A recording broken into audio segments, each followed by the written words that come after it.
Alhamdulillah bil alamin wassalatu wassalamu ala asyrafil anbiya wal mursalin Sayyidina wa maulana Muhammad wa ala alihi wa ashabihi wa man ihtada bihadihi ila yaumiddin, amma ba'd. Pada malam ni ada 3 perkara yang saya ingin bicarakan. Yang pertama tentang konsep kebenaran. Yang kedua cara untuk mengenal kebenaran, dan yang ketiga ialah 7 sebab kenapa manusia menolak kebenaran. Yang pertama, bila kita bicarakan tentang kebenaran, ia merupakan satu konsep yang dipertikaikan ataupun yang dibincangkan oleh semua orang sejak daripada dahulu lagi. Di kalangan ahli falsafah pun turut membincangkan tentang perkara ini, dan mereka berusaha untuk nak memberikan satu definisi dan juga kriteria apakah yang dimaksudkan dengan kebenaran.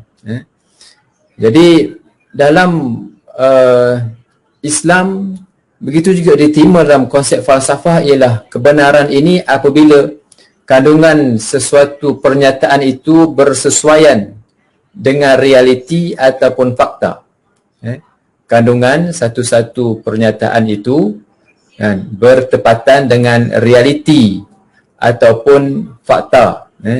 Maksudnya kalau saya bercakap tentang satu-satu perkara, tentang katakan tentang wujudnya kuliah pada hari ini.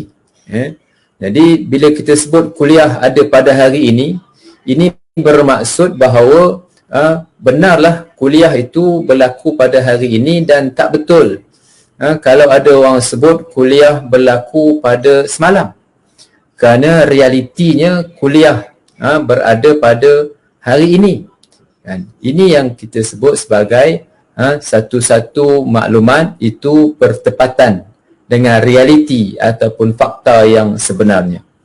Maka di atas kebenaran inilah kita bergerak untuk mencari suatu apa yang kita panggil dengan kriteria untuk kita menjadi manusia yang baik. Ada 2 perkara. Yang pertama, kebenaran itu mutlak. Yang kedua, kebenaran itu relatif. Apa maksud kebenaran mutlak? Kebenaran mutlak itu bermaksud kebenaran itu satu. Sebagai contoh, kalau orang sebut Allah Ta'ala sebagai Tuhan, itu bermaksud kebenaran yang mutlak. Ini bermaksud bahawa hanyalah Allah Ta'ala sahaja merupakan Tuhan. Tidak ada 2, tidak ada 3. Ini disebut sebagai kebenaran mutlak. Yang kedua ialah kebenaran yang relatif. Maksud kebenaran yang relatif inilah kebenaran itu mungkin banyak. Sebagai contoh, macam manakah kebenaran itu banyak? Contohnya ialah kalau orang sebut tentang manis, ada orang sebut manis ini sedikit, ada orang sebut manis itu banyak, ada orang sebut manis ini nak kena dengan 2-3 sudu camca gula dan baru manis. Ini kebenaran yang relatif. Jadi kedua-dua ni adalah wujud dalam bila kita membincangkan tentang konsep kebenaran, dan itulah yang menjadi teras kepada perbincangan kita pada malam ini. Kemudian bagaimana kita nak tahu perkara itu betul ataupun salah? Macam mana kita nak tahu perkara betul ataupun salah? Sebelum itu kita bincangkan kenapa nak tahu benda benar dan benda tak benar. Kita nak tahu tentang perkara ini kerana yang kita nak ikutlah perkara benar, dan perkara yang tak betul, perkara yang salah, kita tak nak ikut. Betapa banyak di atas muka bumi ini perkara yang palsu. Kehidupan yang palsu, Tuhan yang palsu, duit yang palsu, hadis yang palsu, semua-semua yang palsu ini, kita tak nak ikut perkara-perkara yang palsu. Yang kita nak ikutlah perkara yang betul. Perkara yang betul. Cumanya perkara yang betul ini, bagaimanakah perkara yang betul itu? Ini yang menjadi suatu kita kata kriteria yang kita perlu untuk tahu, sebab dengan mengetahui perkara yang betul yang salah ini, kita dapat mengetahui dan kita mengikutinya. Bukan sekadar itu, kita dapat mempertahankan kebenaran, kerana Rasul-Rasul diutuskan ini semuanya untuk mempertahankan kebenaran, yang kita akan ulas di belakang nanti. Okey, jadi untuk kita mengetahui kebenaran ini kan, kita perlu untuk bincangkan caranya. Yang pertama, kebenaran ini kita tahu berdasarkan kepada bukti sains. Bukti sains. Yang kedua, kita tahu berdasarkan kepada bukti pengalaman. Yang ketiga, kita tahu kebenaran itu berdasarkan bukti yang kita fikir secara logik. Dan yang keempat, kita tahu kebenaran itu berdasarkan kepada perkhabaran. Empat perkara ini berdasarkan kepada bukti, sains, pengalaman, logik dan perkhabaran. Cuma persoalan saya ialah Rasul-Rasul yang terdahulu, bila mereka membawa kebenaran, Rasul Nabi Adam bawa kebenaran, Nabi Muhammad bawa kebenaran. Mereka bawa kebenaran ni berdasarkan kepada bukti apa yang mereka guna? Bukti sains ke? Bukti pengalaman ke? Nabi Adam duduk dalam langit, duduk di dalam syurga sebelum turun kat bumi, kan? Bukti logik ke? Ataupun bukti kepada perkhabaran? Jadi yang ditentang oleh orang Quraisy jahiliyah menentang. Begitu juga dengan orang Yahudi menentang. Apakah mereka menentang kebenaran ataupun sebabkan mereka ni tak tahu kejahilan?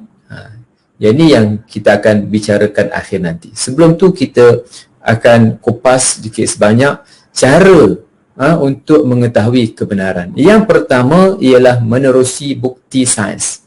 Bukti sains.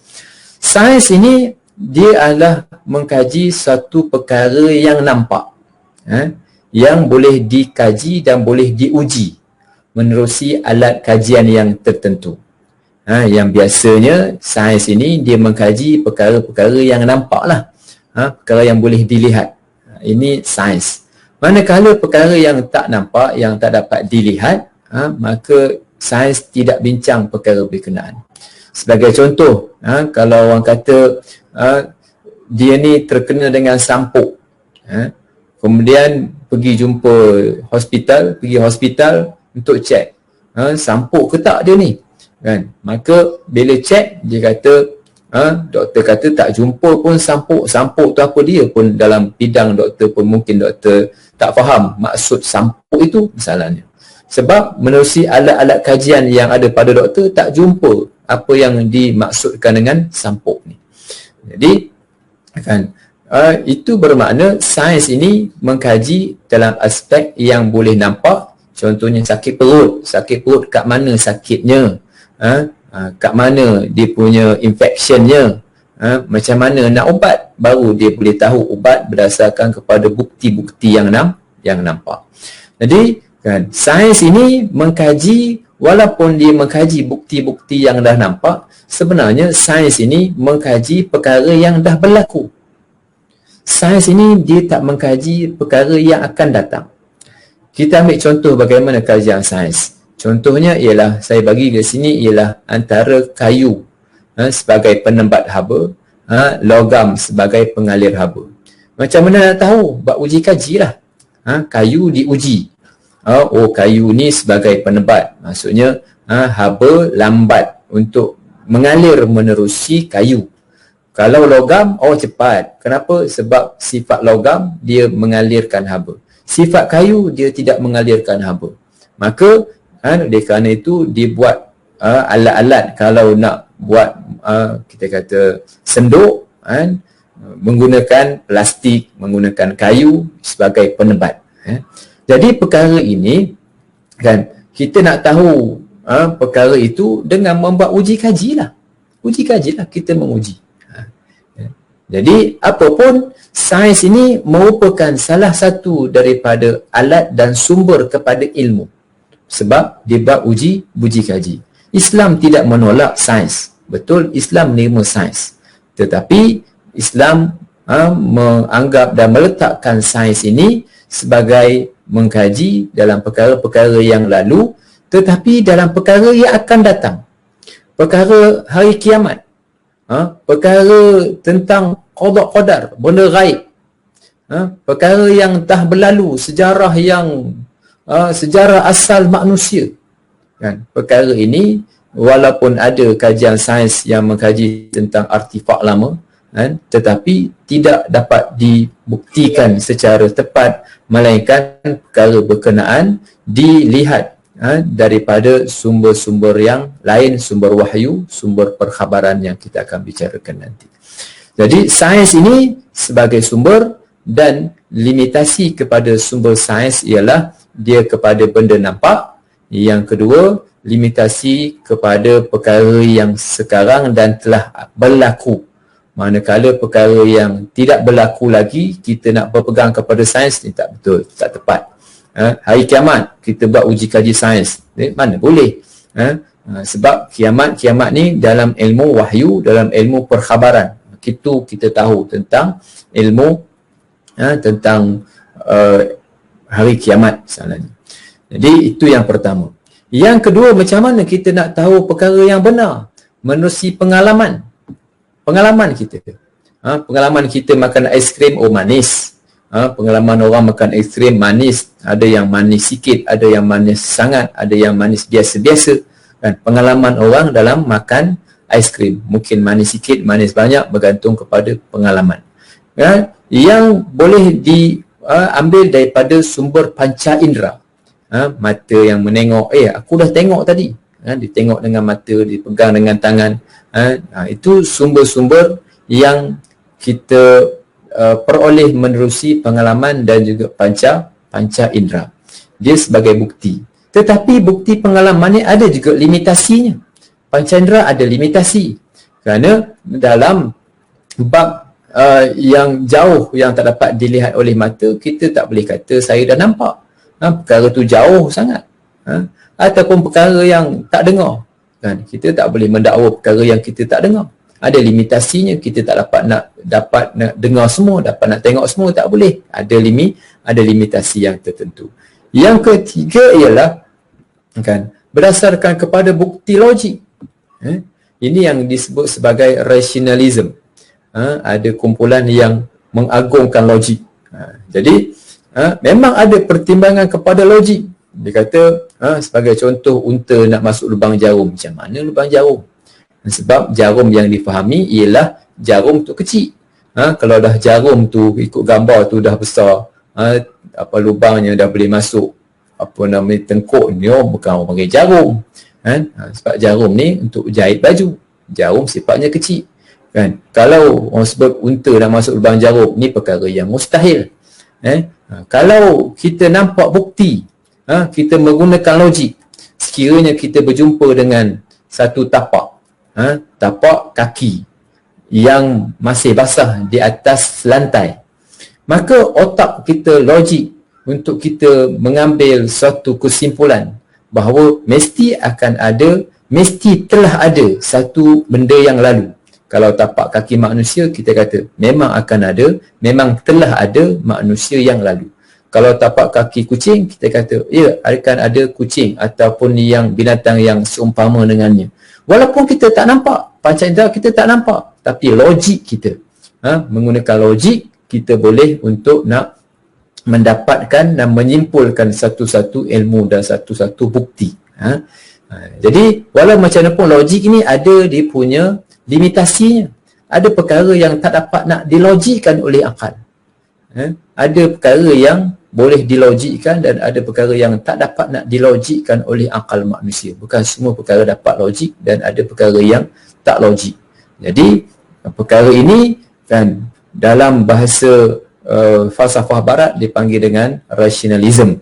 Islam tidak menolak rationalism. Islam tak menolak pertimbangan yang berasaskan kepada logik, tetapi gunalah pada tempatnya. Dan kalau perkara itu tidak dapat difikirkan oleh logik akal manusia, bukanlah perkara itu tidak berlaku, tidak wujud, tetapi perkara itu boleh berlaku, cuma akal manusia sahaja yang tidak berfikir, yang tidak mampu untuk berfikir secara logik. Kita ambil dalam 500 tahun dahulu, kita kata ada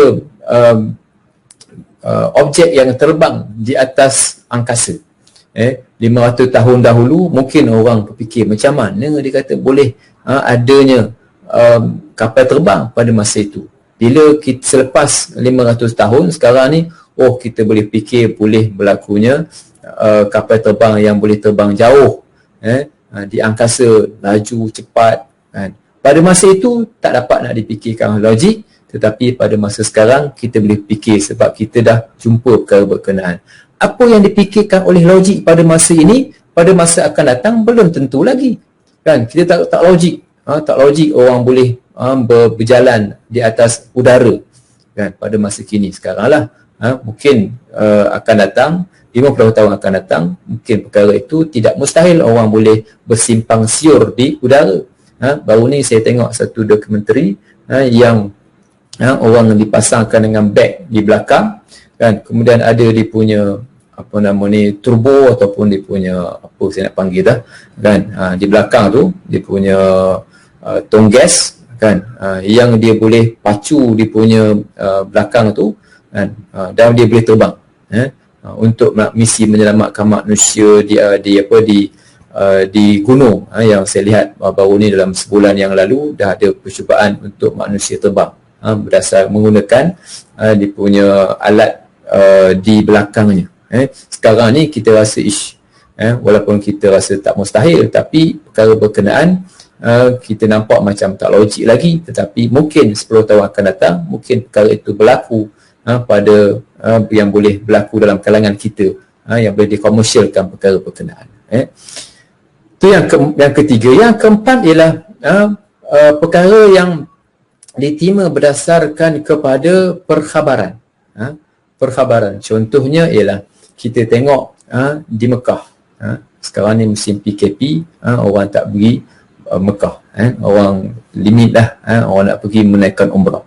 Pada orang yang tak pernah pergi Mekah lagi, yang tak pernah pergi umrah lagi ataupun haji ziarah lagi, dia hanya mendengar daripada orang aja, tahiyya kita tidak pun, tetapi oleh kerana dia mendengar daripada sumber-sumber yang boleh dipercayai, maka dia menerima maklumat berkenaan sebagai maklumat yang betul.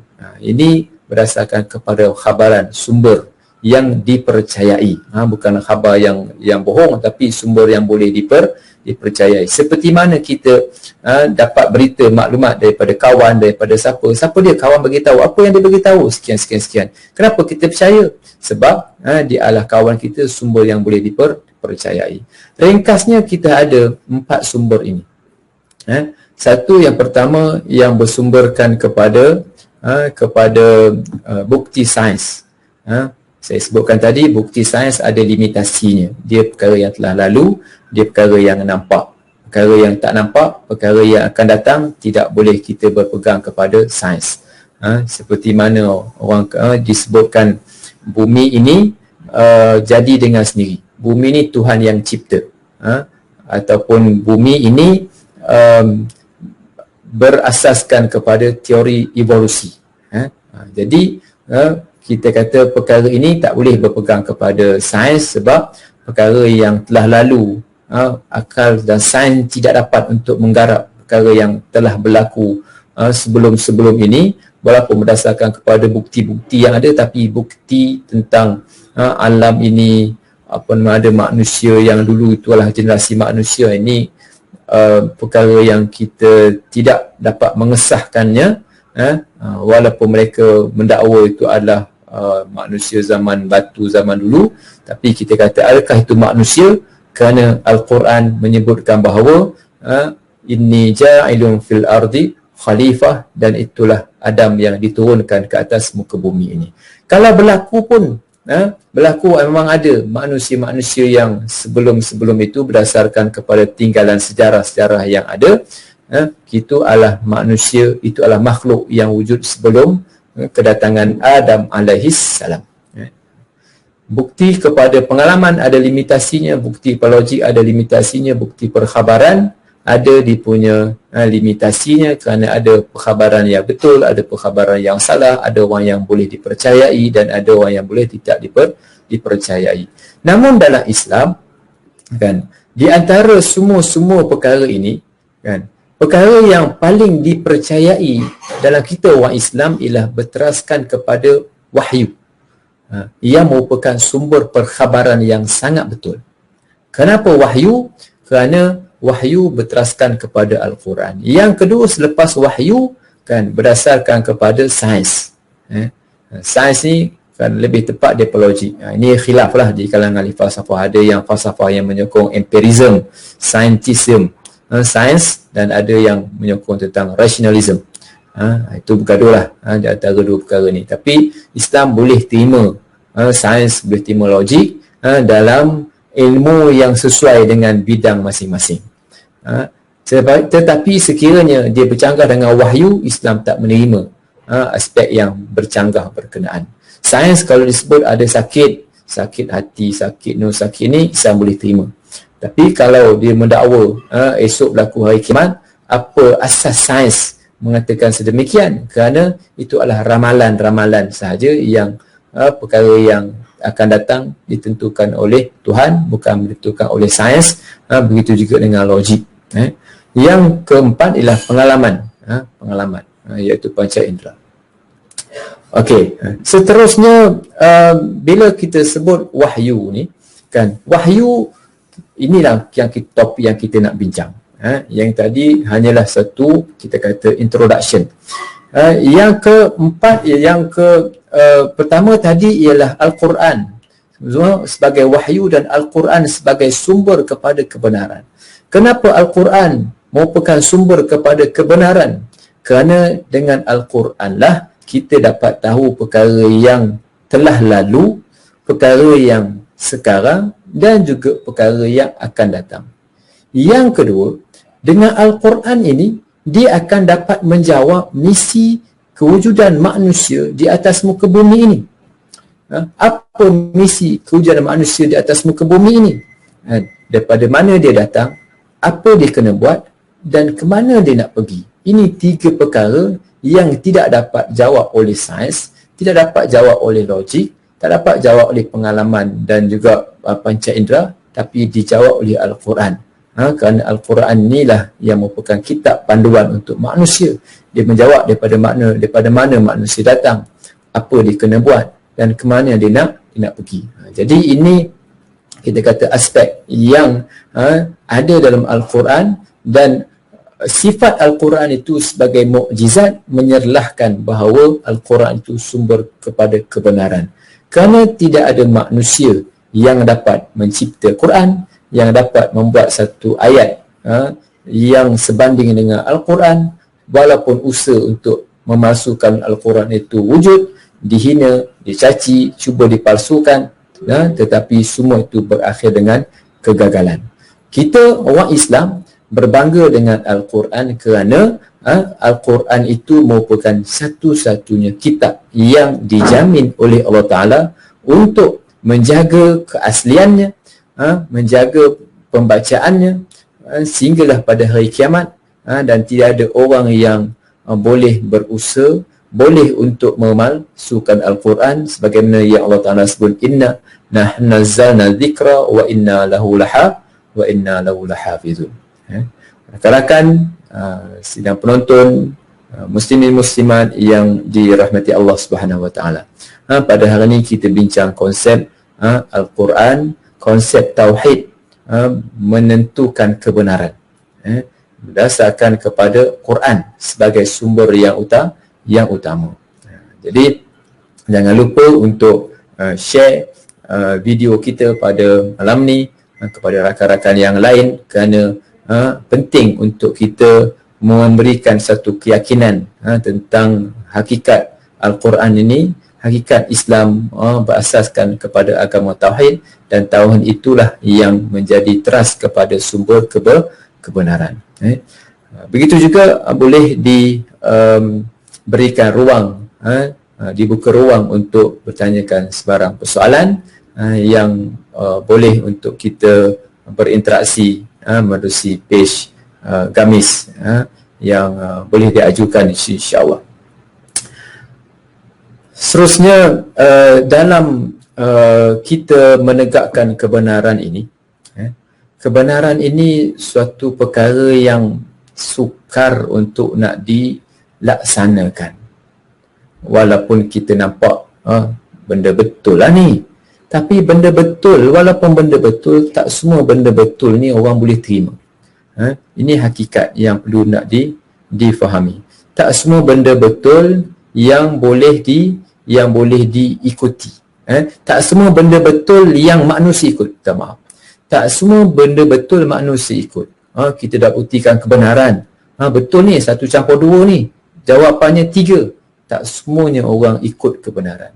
Kenapa tak semua orang ikut kebenaran? Kerana orang akan ikut dunia, orang akan ikut manusia, orang akan ikut syaitan, orang akan ikut hawa nafsu. Yang kedua tu orang ikut syahwah. Orang akan ikut dunia, orang ikut syahwah, yang menyebabkan manusia tidak mahu mengikut kebenaran, dan mereka berpaling daripada kebenaran. Allah Ta'ala menyebutkan Al-Quran, Al-haqqu min rabbik fala takunanna minal mumtarin. Kebenaran datang daripada Tuhan. Kebenaran ini perkara yang abadi, datang daripada Allah Subhanahu Wa Ta'ala. Macam mana kita kata kebenaran datang daripada Tuhan? Sebagai contoh, kita ambillah 1+2. 1+2 jawabnya 3 kan? Jadi macam mana kita tahu 1+2 jawabnya 3? Kerana kita dah tahu perkara berkenaan sebelum ni. Kalau pada waktu kecil kita ambil daripada mak kita, ataupun kita belajar daripada cikgu. Yang cikgu tu pula daripada mana yang dia tahu 1+2 tu 3? Yang mak ayah kita ni macam mana dia tahu yang 1+2 tu 3? Dia tahu 1+2 tu 3 kerana berdasarkan kepada cikgunya, pengalamannya dan cikgu sebelum ini. Okey, cikgu-cikgu yang sebelum ini dapat tahu daripada mana? Kan? Jadi ini yang menjadi masalahnya. Kerana kita kata cikgu daripada cikgu, cikgu tu daripada cikgu, cikgu tu daripada cikgu. Macam mana tu? Kan? Jadi daripada mana sudahnya? Kan? Daripada Tuhan. Kebenaran ini Allah Ta'ala sebut Al-haqqu min rabbik fala takunanna minal mumtarin. Jadi ini sebenarnya yang kita nak bicarakan pada malam ini, kan, yang kita terpaksa mengambil lebih kurang setengah jam untuk memberikan suatu gambaran tentang sumber kebenaran dan limitasi setiap satu daripada sumber itu, dan kita letakkan dalam Islam ini berteraskan kepada tauhid. Al-Quran salah satu daripada rukun iman yang menjadi penentu kepada kebenaran. Okey. Walaupun kebenaran itu berjaya dibuktikan, tidak semua manusia boleh menerima kebenaran. Jadi kalau kita tengok, manusia ini akan menolak kebenaran disebabkan 7 perkara. Yang pertama, sombong. Sombong menyebabkan manusia menolak kebenaran. Kenapa sombong? Nabi menyebutkan bahawa al-kibru batarul haqqi wa ghamtin nas. Sombong itu ialah menolak kebenaran dan merendahkan manusia. Sombong yang tertinggi ialah tidak mahu menerima kebenaran. Sebab itu ikon kepada sombong ini ialah iblis. Walaupun dia tahu kebenaran itu datang daripada Tuhan, perintahnya, tetapi dia sombong, dia besar diri. Allah Ta'ala sebut aba wastakbara. Dia sombong, dia besar diri, yang menyebabkan dia tidak menerima kebenaran. Sombong ini kan merupakan sifat kepada siapa? Kepada orang yang ada-ada. Ini yang kita sebut sombong sifat kepada orang yang ada ilmu, orang yang ada duit, orang yang ada pangkat, orang yang ada kuasa, orang yang ada harta yang banyak, kan, yang ada kedudukan, susah untuk menerima kebenaran. Kenapa? Kerana sombong. Kenapa berlaku sombong? Sebab rasa haibat daripada orang lain.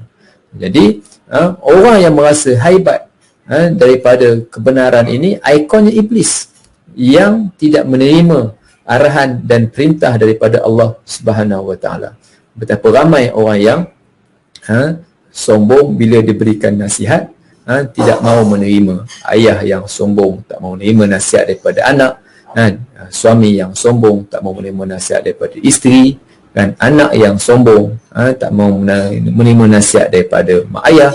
Guru yang sombong mungkin tidak mahu menerima nasihat daripada anak-anak muridnya. Dan memanglah guru memberikan panduan kepada anak murid, tetapi kan, sebagai manusia mungkin ada silap dan salah. Ini kita kata sombong yang menyebabkan manusia tidak menerima kebenaran dan malahan menolak kebenaran. Ego. Dia tengok dalam apa berlaku kepada kafir Quraisy. Mereka menolak kebenaran. Mereka sombong, tak mahu terima. Sebab kalau terima kebenaran, mereka akan tunduk kepada Islam. Mereka akan tunduk kepada Islam.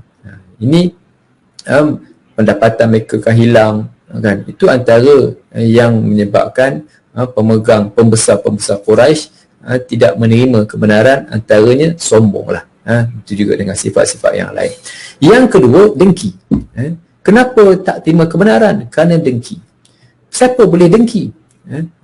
Kerana dengki ini berlaku sebab mereka rasa tidak ada orang lain yang boleh untuk menandingi mereka, yang menyebabkan mereka dengki kepada orang lain. Dengki ini berlaku kepada siapa? Dengki ini berlaku kepada orang yang dekat. Kepada orang yang dekat, berlaku kepada jiran, berlaku kepada orang yang satu tempat kerja, berlaku kepada dalam adik-beradik, kan? Orang yang kita kenal dengki. Kita tak dengki kepada orang yang jauh, kepada orang yang ada dekat UK, yang ada dekat Australia, atau siapa-siapa. Dengki tak? Kita dengki tak? Tak ada. Kita dengki kepada orang yang kita kenal. Siapa yang kita kenal? Kawan kita. Siapa yang kita kenal? Adik, abang kita yang dekat dengan kita, yang menyebabkan kita mendengki mereka. Jadi itu yang kedua lah, dengki. Dengki membutakan kebenaran. Bila sebab dengki, dia menolak kebenaran, tidak menerima kebenaran yang ada pada seseorang, dengki. Yang ketiga, kenapa menolak kebenaran? Kerana tertipu.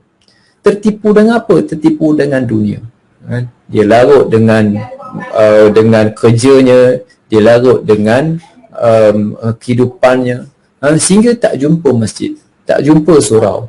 Lalu depan surau hari-hari, lalu depan masjid hari-hari, tak jumpa. Kenapa tak jumpa? Tertipu dengan kerjayanya, tertipu dengan ilmunya, kan? Dia rasa dia hebat, dia tertipu dengan ilmunya, tertipu dengan kehebatannya. Ada orang yang tak pergi sembahyang Jumaat. Bukan musim PKP ni, bukan musim PKP dulu, tak pergi sembahyang Jumaat. Kenapa tak pergi sembahyang Jumaat? Mungkin sibuk dengan kerja lah pun, tak sembahyang Jumaat. Tertipu dengan kerjayanya, dengan kehidupannya. Ini tertipu. Semua menolak kebenaran, tak terima kebenaran. Yang keempat ialah malas. Malas ni habis cerita lah. Kenapa tak terima? Malas. Tak nak pergi. Tak nak pergi masjid, kan? Tak nak belajar, kan? Habis cerita lah, malas, kan? Malas, tak nak beri komitmen. Sebab bila nak buat perkara yang baik ini, dia akan mengeluarkan kos, dia akan mengeluarkan tenaga, dia perlu untuk kita memberikan komitmen. Ini yang bila kita melaksanakan kebenaran ini, kita mesti ada, sama ada mengeluarkan kos, memberikan komitmen, kita bekerja keras. Ini kita kata sebab untuk kita akhirnya kita tak terima kebenaran. Sebab apa? Sebab kita tak nak mengeluarkan kos. Mana-mana perkara, sedang penonton sekalian, mana-mana perkara yang kita suka, kita mesti akan keluarkan kos.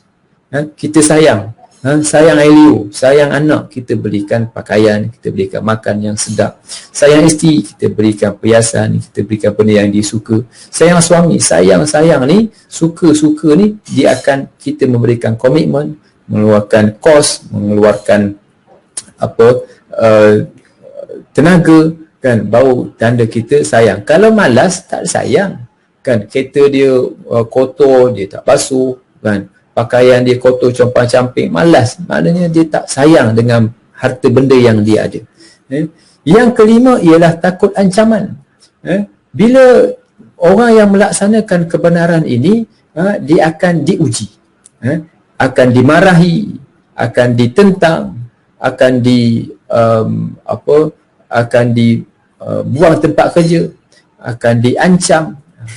Bila melaksanakan kebenaran ni ada risiko-risiko yang tersendiri. Ya ke Ustaz? Kan Rasulullah kan sebagai contoh, bukankah Rasulullah ni orang yang benar? Tapi walaupun Rasulullah ni orang yang benar, tapi adakah semua orang terima? Tak terima. Kan? Rasulullah tak cakap perkara-perkara yang mengarut. Rasulullah cakap benda yang betul. Tetapi kan di atas perkara yang betul lah tak semua orang terima. Malahan akhirnya baginda diancam untuk bunuh, dan baginda akhirnya diperangi oleh masyarakat Quraisy. 3 kali mereka pergi serang. Dalam perang Badar, dalam perang Uhud, tak puas hati dalam perang Uhud, pergi pula dalam perang Ahzab, perang pula kan, kerana marah sangat kan kepada Rasulullah sallallahu alaihi wasallam. Orang yang tak tahan dengan ancaman-ancaman ini kan, dia akan larilah kan, dia akan lari, dia akan, sebab kan melaksanakan kebenaran ni ada mendapat ancaman. Yang keenam lah menunggu bukti. Ada orang melaksanakan Islam ni nak tunggu bukti, nak tengok bukti. Yang pertama, kita orang Islam, sebagaimana yang saya sebut pada minggu yang lalu, orang Islam bila dengan agama ni, dia cuba untuk membuktikan kebenaran Islam. Dia cuba untuk membuktikan kebenaran Islam sebagaimana yang disebutkan dalam Al-Quran, dia cuba laksanakan. Kerana apa yang disebut dalam Al-Quran itu adalah perkara yang betul. Ini kita kata sifat orang Islam. Sifat orang kafir, dia menolak bukti. Ada bukti pun dia tolak. Sifat orang munafik, dia mempermainkan bukti. Ada bukti dia olok-olok kan, hudud dia olok-olok kan, ada pun dia olok-olok, tak ada pun olok-olok. Ini sifat kita panggil munafik. Yang keempat ialah orang yang fasik, dia menanti bukti baru nak beriman. So ada 4 perkara lah. Orang atheist, dia nak tengok bukti Tuhan ada baru nak percaya. Mana kita nak tunjukkan? Berdebat dengan dia kan, contohnya, tunjukkan kepada saya bukti Tuhan, bukan bukti Tuhan, tunjukkan saya Tuhan. Macam mana kita nak tunjuk Tuhan? Habis kita tunjuk bukti, kena menggunakan logik akal kan. Jadi ini sebab kepada orang menolak kebenaran, sebab nak tengok bukti, ada yang mempermainkan bukti kan. Ini masalah kepada manusia yang akhirnya mereka menolak kebenaran. Yang ke-7 ialah belum sampai masa. Ada perkara-perkara yang berkaitan dengan kebenaran ni kita sebut sebagai belum sampai masa. Tapi contoh belum sampai masa dan belum sesuai masa. Sebagai contoh, bila kita nak bercakap kepada kanak-kanak bab yang berkaitan dengan amar makruf nahi munkar, kanak-kanak baru usia 5 tahun tak faham kebenaran konsep tu, dia tak boleh nak faham lagi. Belum sampai masanya lagi untuk dia ikuti apa yang faham tentang amar makruf nahi munkar. Tunggulah dulu dia besar sikit misalnya, baru mungkin dia faham tentang amar makruf nahi munkar. Ada orang belum sampai masanya, Ustaz, saya belum balik lagi, umur 50 tak balik lagi, belum sampai. Memang adalah begitu kan. Di kalangan para sahabat dulu ada yang masuk Islam lambat. Dalam perang, dalam sebelum perang lagi, sebelum masa Nabi Rasulullah di Mekah lagi, dia dah hantam Rasulullah kan. Dia juga bukan sekadar hantam, dia menghalau Rasulullah kan. Dalam perang Badar dia yang kuat perang. Perang Uhud dia pun pergi perang. Ahzab pun dia pergi kan. Masuk Islam bila? Masuk Islam selepas Fathu Makkah baru nak masuk Islam. Ada pula bila Rasulullah serang pergi Mekah kan, dia lari pula ke Yaman. Contohnya Ikrimah bin Abi Jahl lari, takut kan.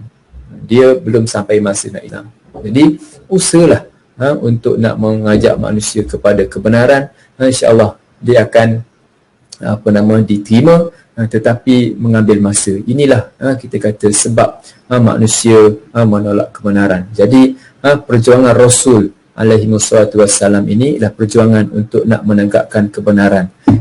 Walaupun mereka sedikit, walaupun mereka keseorangan, tetapi mereka tetap, dan itulah yang menjadi contoh dan teladan kepada kita dalam melaksanakan kebenaran ini. Bertabahlah dalam melaksanakan kebenaran, dalam memperjuangkan kebenaran, kerana itulah resam yang ada pada Rasul yang terdahulu alaihi wassalatu wassalam, dan kerana kita untuk melaksanakan kebenaran ini sangatlah mencabar. Adanya pihak yang setuju, ada pihak yang tak setuju. Diberikan bukti Quran pun mereka tak terima, bukti logik pun tak terima, bukti apa pun tak terima. Orang yang tak terima bukti ni, ini kita panggil orang kafir.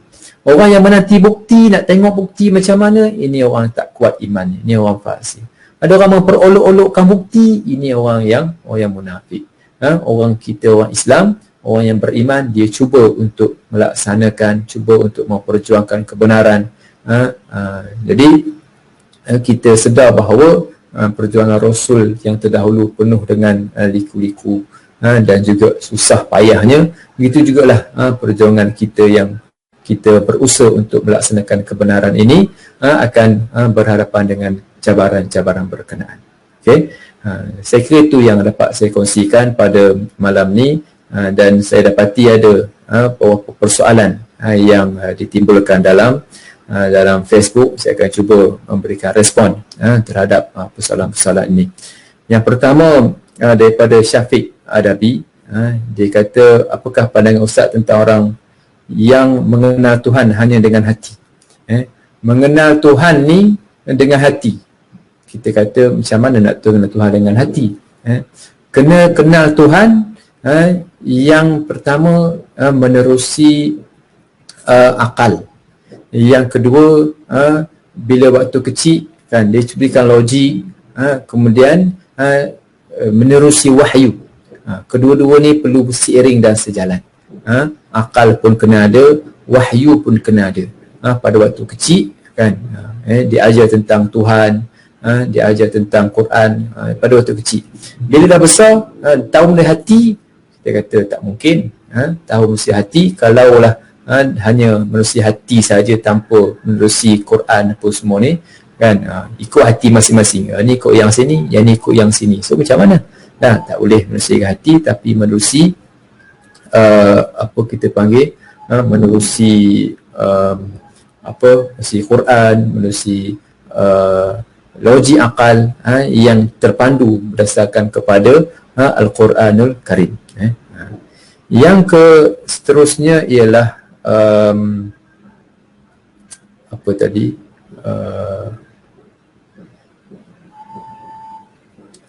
soalannya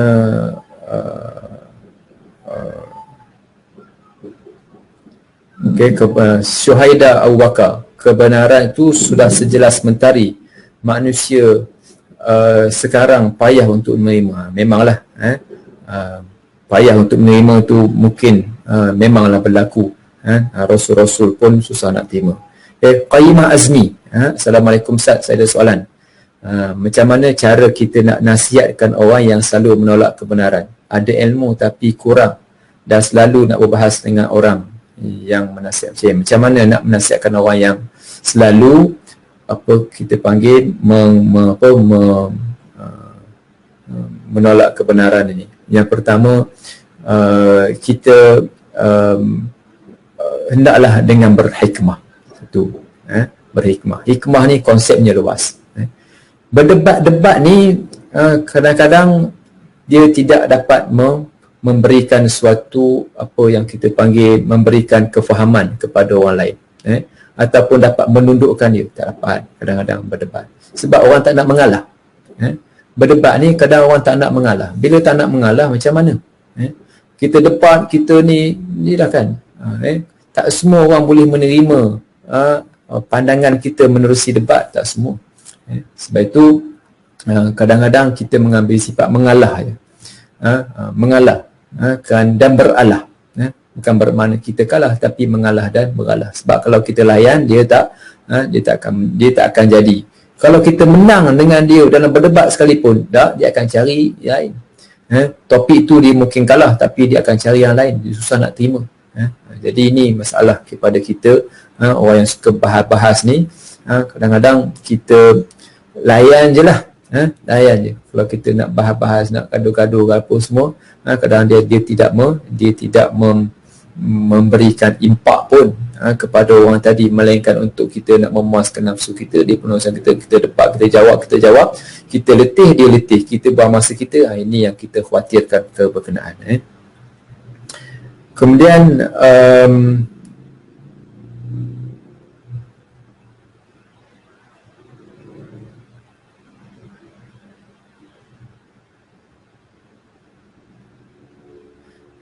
Syafiq Arabi, macam mana kita nak tahu ilmu yang kita pelajari itu benar-benar membawa kebenaran, kerana zaman ini ledakan ilmu berlaku dengan begitu cepat sehingga ramai yang terkeliru. Jadi macam mana kita nak tahu perkara yang benar? Yang pertama, macam mana kita nak follow kebenaran? Kebenaran ni hidayah daripada Allah Ta'ala. Hidayah daripada Allah Ta'ala. Nabi sebutkan bahawa man yuridillahu bihi khairan yufaqihu fid din. Orang yang nak kepada, yang Allah Ta'ala nak berikan kepada dia kebaikan, faham dalam urusan agama. Bukan sekadar faham dalam urusan agama, dalam ayat yang lain tentang masalah hidayah. Yang pertama, kefaham agama. Kau tak faham agama, macam mana nak tahu kebenaran? Ada orang yang berada dalam kebenaran pun sesat juga, tergelincir juga, hidayah pun tak ada, kan?